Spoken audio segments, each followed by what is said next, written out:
Good morning बच्चों। जैसा कि आपको बताया जा चुका है कि लॉकडाउन का समय चल रहा है और सारे स्कूल ऐसे अवसर पर सारे स्कूल्स, कॉलेजेस, सारी संस्थाएं लगभग बंद हैं, जिसकी वजह से आप सब जैसे बच्चों की पढ़ाई काफ़ी प्रभावित हो रही है। तो हमारे विद्यालय ने आप लोगों को ऑनलाइन पढ़ाने के विषय में योजना बनाई और जो मुहिम छिड़ा हुआ है इसमें हम सबको साथ देना है। तो मैं आप सबके लिए यही कामना करता हूँ, be safe at home and be healthy. आज पहला चैप्टर आपकी कक्षा का लिया गया है जिसका नाम है द एन्चांटेड पूल, जादुई तालाब। और यह कहानी, यह पाठ लिखी गई है सी राजगोपालाचारी द्वारा, जिनका पूरा नाम है चक्रवर्ती राजगोपालाचारी, जो मद्रास के कृष्णगिरी जिले के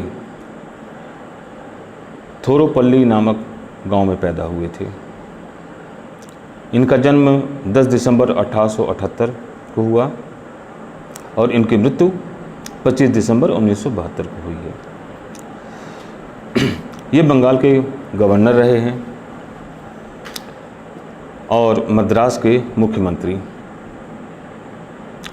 इनके विषय में कुछ और भी बता देना चाहूँगा कि इन्होंने रामायण जैसे महाकाव्य का अनुवाद अंग्रेजी में किया और साथ ही इन्होंने भागवत गीता पर, उपनिषद पर और महान संत सुकरात पर इन्होंने पुस्तकें भी लिखी हैं। आज की जो कहानी है जादुई पोखरा, ये महाभारत काल से ली गई कहानी है। ये बात उस समय की है जब पांचों पांडव वनवास में थे, जंगल में अपना समय व्यतीत कर रहे थे। पांचों पांडवों में क्रमशः नाम लिया जाए तो वो नाम आप जानते होंगे, यदि नहीं तो कृपया जान लीजिए। सबसे बड़े युधिष्ठिर, भीम, अर्जुन, नकुल तथा सहदेव। और इन पांचों पांडवों की अपनी अपनी योग्यताएं थीं। युधिष्ठिर, जिन्हें धर्मराज कहा जाता था, न्यायप्रिय राजा थे। भीम, महान गदाधारी, इनके जैसा गदा में युद्ध करने वाला कोई नहीं, इनका कोई सानी नहीं था। अर्जुन, महान धनुर्धर। नकुल और सहदेव, ये दोनों जुड़वा पुत्र थे, जुड़वा भाई थे माता माद्री के। साथ ही आपको ये भी बता दूंगा कि पांचों पांडवों के पिता राजा पांडु की दो पत्नियां थीं, कुंती और माद्री। कुंती के पुत्रों में युधिष्ठिर, भीम और अर्जुन तथा माद्री के पुत्रों में नकुल और सहदेव। नकुल और सहदेव दोनों जुड़वा थे, सुंदर थे और ये अस्त्र शस्त्र विद्या में माहिर थे। कहानी उस समय की है जब ये जंगल में निवास कर रहे होते थे। एक दिन हुआ क्या कि इन युधिष्ठिर को लगी प्यास। युधिष्ठिर अपने एक भाई को पानी के लिए भेजते हैं जंगल में कि जाओ और कहीं पानी दिखे तो कहीं पानी लेकर आओ, बहुत प्यास लगी है। भाई जाते हैं, एक जाता है लौट कर नहीं आता, दूसरा भेजा जाता है, दूसरा जाता है वो भी नहीं आता, तीसरा जाता। ऐसे करते करते सभी भाई जाते हैं, लौट कर नहीं आते। युधिष्ठिर को लग जाती चिंता कि आखिर मेरे भाई गए तो गए कहाँ और लौट कर क्यों नहीं आए? क्या वे किसी श्राप का शिकार तो नहीं हो गए? क्या मेरे भाइयों को किसी ने मार तो नहीं डाला? नाना प्रकार की चिंताएं युधिष्ठिर को सताने लगीं। इस कहानी में जो महाभारत की कहानी है, और महाभारत आपको पता है एक महान महाकाव्य है और इस महाकाव्य से ली गई यह कहानी जो है, यह युधिष्ठिर की निष्पक्षता, उनकी न्यायप्रियता, उनकी बुद्धिमत्ता और भाइयों के प्रति उनका प्रेम दर्शाती है। This story, this lesson reflects the impartiality of Yudhishthira, his justice, his wisdom and his love for his brothers. Yamraj ji, जो कि मृत्यु के देवता कहे जाते हैं, इन्होंने युधिष्ठिर के विषय में सुन रखा था, उनकी बुद्धिमत्ता के विषय में सुन रखा था। तो उन्होंने एक दिन ठानी कि युधिष्ठिर से मिला जाए और उनकी बुद्धि की परीक्षा ली जाए। इस उद्देश्य से युधिष्ठिर के पास आते हैं और युधिष्ठिर की बुद्धिमत्ता की परीक्षा लेने के लिए उनसे नाना प्रकार के प्रश्न करते हैं। और युधिष्ठिर, धर्मराज युधिष्ठिर, बुद्धिमत्ता के प्रतीक, यक्ष के द्वारा पूछे गए प्रत्येक प्रश्न का संतोषजनक उत्तर देते हैं। यक्ष उनकी इस प्रश्न के संतोषजनक उत्तर से और युधिष्ठिर की निष्पक्षता से अति प्रसन्न होकर युधिष्ठिर को आशीर्वाद देता है और उसके चारों भाइयों को पुनर्जीवित होने का आशीर्वाद देता है और विलुप्त हो जाता है। सवाल ये उठता है कि यक्ष आखिरकार था कौन? यह यक्ष कोई और नहीं, यमराज ने यक्ष का रूप धारण करके युधिष्ठिर की परीक्षा लेने के लिए आए हुए थे। आइए कहानी की थोड़ी शुरुआत करते हैं। इस पुस्तक की ओर आप लोग जरा जाइए। पुस्तक के फर्स्ट पेज में वहाँ नंबर 1 लिखा होगा, कृपया ध्यान दीजिएगा। मैं कहानी को पढ़ रहा हूँ और इस कहानी का हिंदी अनुवादन करते चलूँगा। Now we are going to number 1. The lesson begins now. Yudhishthira waited for his brothers in anxiety and thirst. मैंने आपको पहले बता रखा है कि कहानी वहाँ से शुरू हो रही है। कहानी कि जब युधिष्ठिर अपने भाइयों को तलाशते तलाशते बहुत दूर निकल गए, चलते चलते चलते वो एक तालाब, एक पोखरा के पास आए और वहाँ उन्होंने देखा कि उनके चारों भाई मूर्छित अवस्था में, मरणासन्न अवस्था में वहाँ पड़े हुए हैं। और वहीं से अभी कहानी शुरू हो रही कि आगे का दृश्य क्या है। Yudhishthir waited for his brothers in anxiety and thirst. Yudhishthir ने बड़ी चिंता और प्यास के साथ अपने भाइयों की प्रतीक्षा की। प्यास जोरों की लगी थी, चिंता भी लग रही थी, लेकिन फिर भी वो प्रतीक्षा उन्होंने किया कि शायद भाई अब तक लौट के आ जाएं। और सोच रहे हैं, युधिष्ठिर को चिंता लग रही है क्या कि can they have been subjected to a curse, क्या मेरे चारों भाइयों को किसी श्राप लग गया, किसी के श्राप का शिकार हो गए चारों भाई? और are they still wandering about in the forest in search of water, या क्या वे अब भी जल की तलाश में जंगल में भटक रहे हैं? कैन दे हैव फेंटेड और डाइड ऑफ थर्स्ट, क्या वे कहीं अचेत तो नहीं हो गए, बेहोश तो नहीं हो गए, या फिर क्या वे प्यास से मर तो नहीं गए? Unable to bear these thoughts and driven by an overpowering thirst, he gave up waiting. और अपने विचारों में डूबे हुए थे, लेकिन इस विचार में डूबे हुए वे सह नहीं सके। इस विचार को सोचते सोचते सोचते असहनीय थी ये बात, ये चिंता उनके लिए। तो अपनी इस विचार को अब वो सह नहीं पा रहे थे और अत्यधिक प्यास से व्याकुल हो उठे थे। ओवर पावरिंग थर्स्ट माने अत्यधिक प्यास से व्याकुल। तो उन्होंने अपने भाइयों की प्रतीक्षा करने की बात त्याग दी। And started out to look for his brothers, और उसके बाद वे निकल पड़े अपने भाइयों की तलाश में। And the pool hoping that he might find them, और चल पड़े उस पोखरे की ओर। उस पोखरे तक पहुंचे इस आशा में कि शायद वे अपने भाइयों को पा लेंगे, पा जाएंगे, उस पोखरे की तलाश में निकल पड़े। नंबर 2 पे जरा ध्यान दीजिएगा। Yudhishthir proceeded in the direction his brothers had taken, और युधिष्ठिरा उस दिशा की ओर चल पड़े जिस दिशा में उसके भाई लोग गए थे। And kept on walking through tracks full of wild bear and spotted deer and big forest birds, और उस मार्ग पर चल पड़े जो जंगली भालुओं से और चित्तीदार हिरणों से और बड़े बड़े जंगली पक्षियों से भरा था।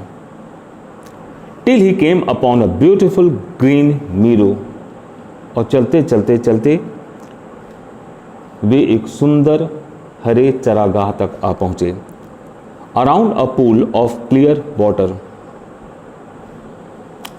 और यह हरा चारागाह के बीच में एक पोखरा था, बीच में पोखरा और चारों ओर हरा चारागाह था, और उस पोखरे का जल बिल्कुल स्पष्ट, बिल्कुल साफ था। But when he saw his brothers lying there like flag poles, किंतु जब उन्होंने अपने चारों भाइयों को वहाँ झंडे के तंबू के समान, झंडे के डंडे के समान पड़ा हुआ देखा, unable to restrain his grief, और अपने दुख को वो रोक नहीं पाए। He lifted his voice and wept, उन्होंने अपनी आवाज़ उठाया और रोने लगे। वो दुख को, उस कष्ट को बर्दाश्त नहीं कर सके अपने चारों भाइयों को ऐसी अचित अवस्था में पाकर। नंबर 3 पे जाएंगे, देखेंगे। ही touched the faces of Bhima and arjuna, वो भीम और अर्जुन के पास गए, भीम और अर्जुन के चेहरों को छुआ, को स्पर्श किया। एज दे ले सो स्टिल एंड साइलेंट, क्योंकि वे बड़े ही स्थिर और शांत अवस्था में पड़े हुए थे। तो शंकावश उन्होंने अपने भाइयों के चेहरों को छुआ कि आखिरकार मेरे भाई चेत में हैं या अचेत में हैं। एंड मोन्ड, उन्होंने दुख से कराहते हुए कहा, was this to be the end of all our woes, क्या यही हमारी सारी कस्मों का अंत था? हम चारों भाइयों ने, हम पांचों भाइयों ने आपस में कसमें खाई थी, साथ जिएंगे साथ मरेंगे, तो क्या उन कस्मों का यही अंत था? Just when our exile is about to end you have been taken away, और ठीक जब हमारा यह वनवास पूरा होने को है तो तुम चारों को मुझसे छीन लिया गया। यह कहाँ का न्याय है? Even the gods have forsaken me in my Fortune, यहाँ तक कि भगवान को भी मेरी इस दुर्भाग्य में मेरा भला करना चाहिए था, उनको मेरा साथ देना चाहिए था। ऐसा क्यों? Number 4, as he looked at their mighty limbs, और जब युधिष्ठिर ने अपने चारों भाइयों के शक्तिशाली अंगों को देखा, माइटी मीन्स शक्तिशाली, लिम्स माने अंगों, अंग माने हाथ पैर उनके थे, सब स्थिर पड़े हुए हैं। तो जब युधिष्ठिर ने अपने चारों भाइयों के शक्तिशाली अंगों को देखा, नाउ सो हेल्पलेस, जो अब इतने असहाय से पड़े हुए थे, ही सैडली वंडर्ड, वे बड़े दुखी होकर उन्होंने आश्चर्य किया, कल्पना की कि who could have been powerful enough to kill them, इतना अधिक पर्याप्त शक्तिशाली कौन रहा होगा मेरे इन चारों भाइयों को मार डालने में? इतना सक्षम आखिर कौन हो गया? मेरे चारों भाई किसी न किसी गुण से विद्यमान, किसी न किसी गुण में माहिर है, हर गुण में चारों भाई किसी न किसी गुण में माहिर है, तो आखिर ऐसा कौन इनसे भी अधिक शक्तिशाली हो गया जो नहीं मार डाला? Then he too descended into pool, और इसके बाद युधिष्ठिर भी उस पोखरे, उस तालाब के अंदर उतरे। ड्रॉन, और क्यों उतरे? Drawn to the water by an overpowering thirst, अत्यधिक प्यास से व्याकुल, ड्रॉन माने व्याकुल, खींचे हुए मतलब व्याकुल, ओवर पावरिंग अत्यधिक, तो अत्यधिक प्यास से व्याकुल युधिष्ठिर भी पोखरे में उतर पड़े। At once the voice without form want,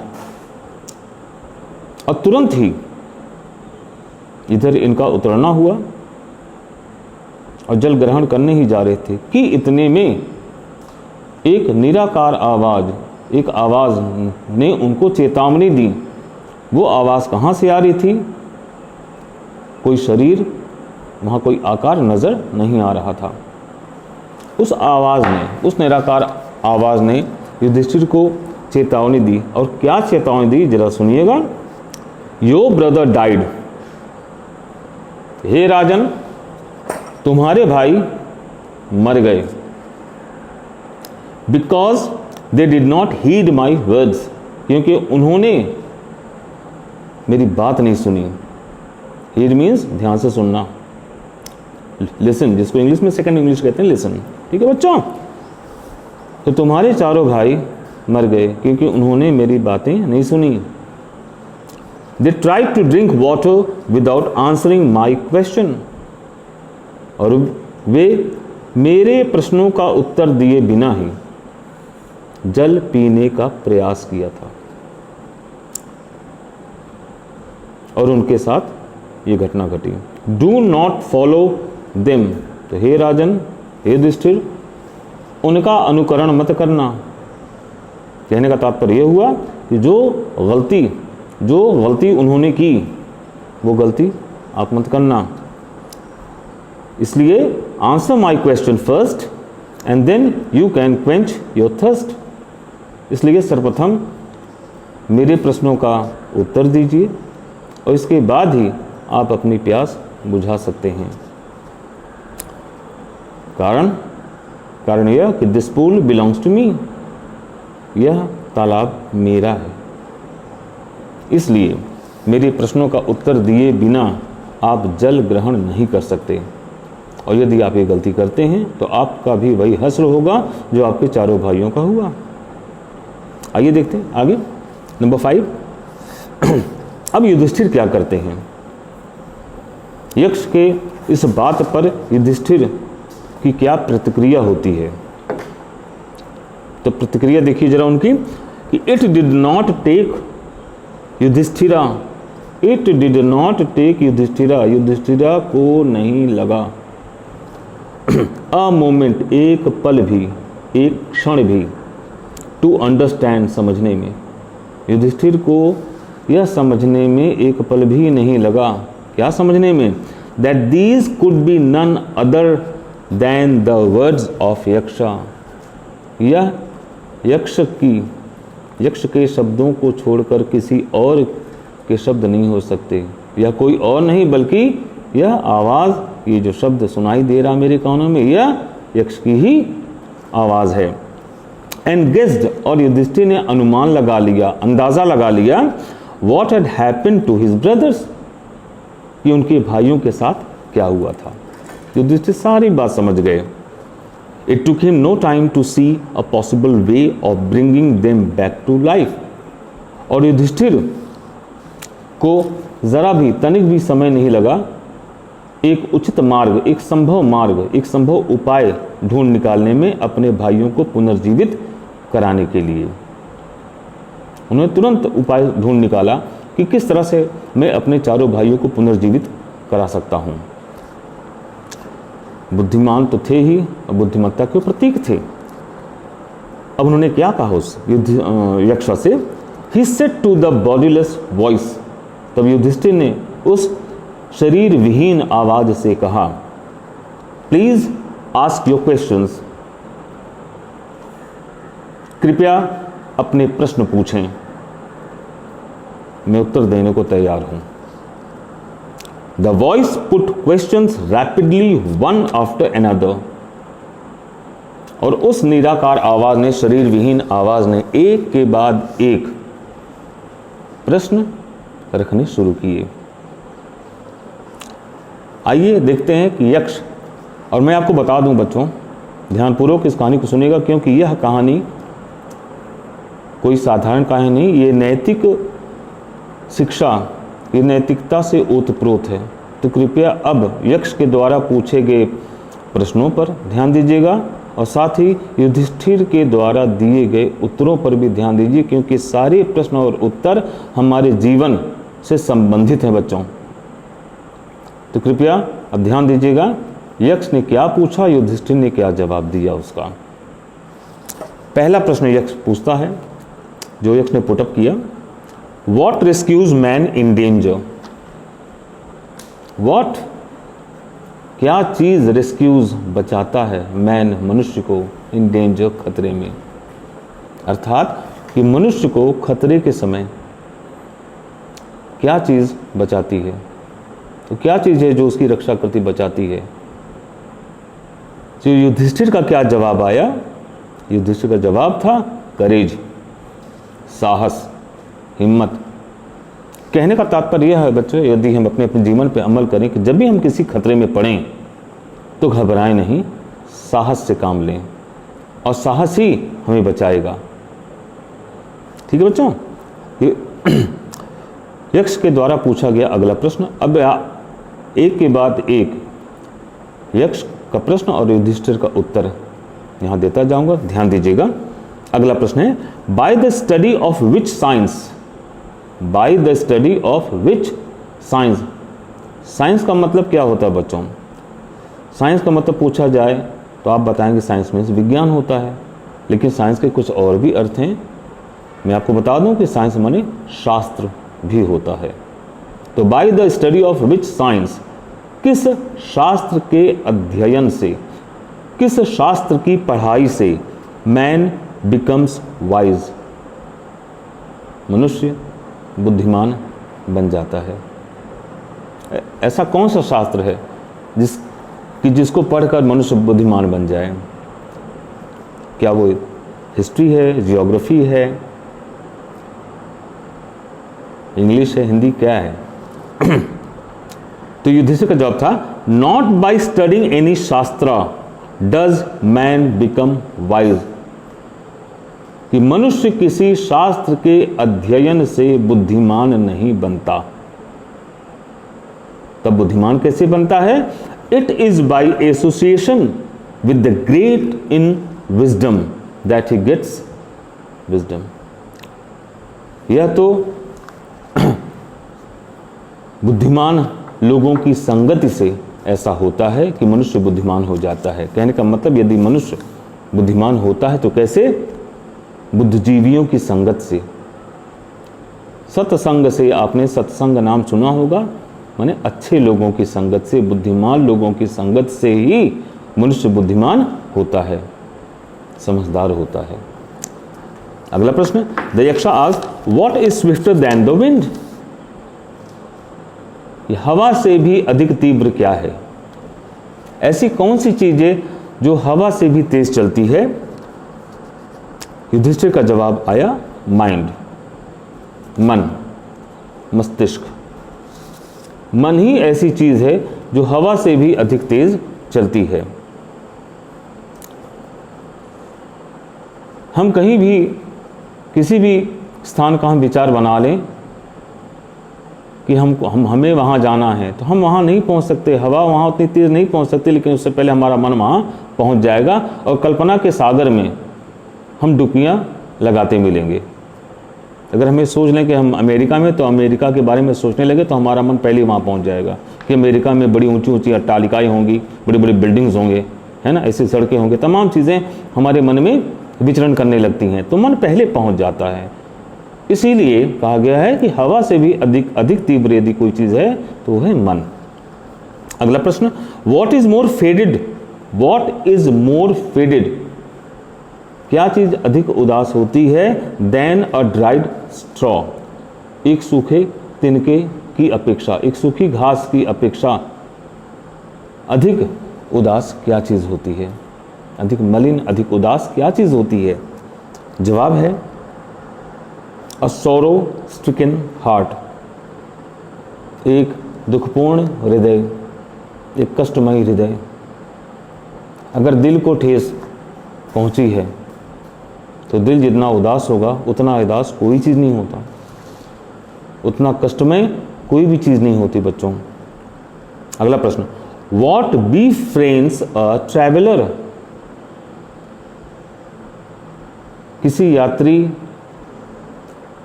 का दोस्त साथी कौन होता है? कौन मित्रता करता है किसी यात्री से? बता सकते हो बच्चों? कि कोई यात्री, कोई सफरी जब घर से निकल पड़ता है तो उसका मित्र वहां कौन होता है? किसकी मित्रता होती है उस यात्री से? युधिष्ठिर का जवाब सुनिए, उसको याद रखिएगा। वो है लर्निंग, विद्वता, ज्ञान, विद्या। यात्री अकेले घर से कहीं जाए तो विद्या ही उसकी साथी होती है, विद्या से ही उसकी मित्रता होती है, तो वही उसकी सच्ची मित्र है। ज्ञान आपके पास है तो आप कहीं भी असफल नहीं होंगे। सूझबूझ। Next question is, who is the friend of one? Who is the friend? कौन होता है मित्र? ऑफ वन, उस व्यक्ति का। वन माने यहां पर व्यक्ति, उस व्यक्ति का। हु स्टेज एट होम, जो घर पर रहता है। अर्थात कि घर पर रहने वाले व्यक्ति का मित्र कौन होता है? जो व्यक्ति घर पर रहता है अकेला, वहां उसका मित्र कौन होता है? बताइए, सोचिए। नहीं? आइए युधिष्ठिर का जवाब सुनिए। द वाइफ, पत्नी, उसकी पत्नी।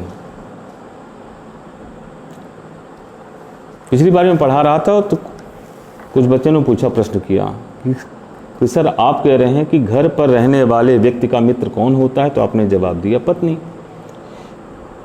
तो ये तो सर विवाहितों की बात हुई, लेकिन वह व्यक्ति अगर मौके पर विवाहित नहीं है तब उसका मित्र कौन होता है सर?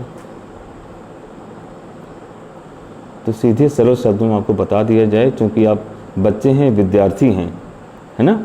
बुक्स लेकर आप चलते हैं बैग में, तो books are our best friend. पुस्तकें हमारी सबसे अच्छी मित्र होती हैं, लेकिन एक व्यक्ति का संपूर्ण जीवन एकाकी नहीं बीत सकता बेटा। साइकिल हो, रथ हो, कोई भी चीज़ हो, दो पहिए होते हैं बेटा। जीवन के भी दो पहलू हैं, पति और पत्नी, ये दोनों मिलते हैं तो एक जीवन साकार होता है बेटा।